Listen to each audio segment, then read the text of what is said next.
অসভ্য বর্বর সরকার, হিটলার সরকার, যারা গোটা দেশটাকে, আর বিশেষ করে আমার প্রিয় নেতা অভিষেক বন্দ্যোপাধ্যায় এবং তার পরিবারকে যেভাবে তাদের বিরুদ্ধে সরাসরি আক্রমণ করছে, এটা আমরা জীবনে কখনো দেখিনি।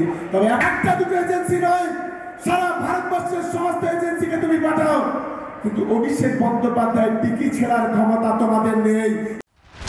সামনেই হাই ভোল্টেজ লোকসভা 2024কে পাখির চোখ করে ময়দানে শাসক বিরোধী সব রাজনৈতিক দলগুলি। রবিবার ডায়মন্ড হারবারের পৈলানে সভা থেকে কেন্দ্রীয় সরকারকে অসভ্য বর্বর সরকার বলে কটাক্ষের পাশাপাশি কেন্দ্রীয় তদন্তকারী সংস্থার উদ্দেশ্যে ঠিক এইভাবেই চ্যালেঞ্জ ছুড়ে দিলেন ভাঙড়ের তৃণমূল বিধায়ক তথা অবজারভার শওকত মোল্লা।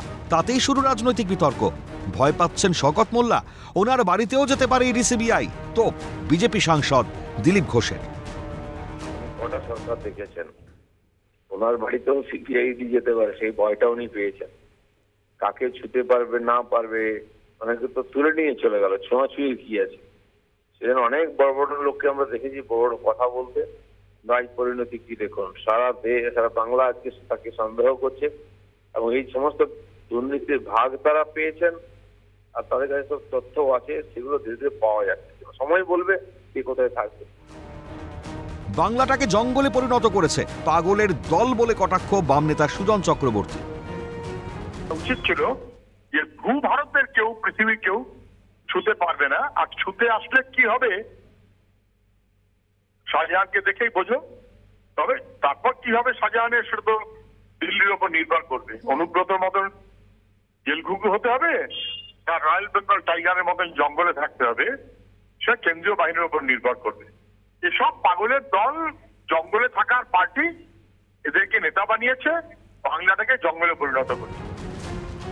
নিয়োগ দুর্নীতি মামলায় টেনে ফুরে তদন্ত চালাচ্ছে দুই কেন্দ্রীয় তদন্তকারী সংস্থা সিবিআই ও ইডি। মাথার খোঁজে তৎপর ইডি। ইতিমধ্যেই গ্রেপ্তার রাজ্যের প্রাক্তন শিক্ষামন্ত্রী পার্থ চট্টোপাধ্যায়, প্রাথমিক শিক্ষা পর্ষদের প্রাক্তন সভাপতি তথা শাসক শিবিরের বিধায়ক মানিক ভট্টাচার্য, তৃণমূলের যুব নেতা কুন্তল ঘোষ সহ শাসক দলের একাধিক রাঘব বোয়ালরা।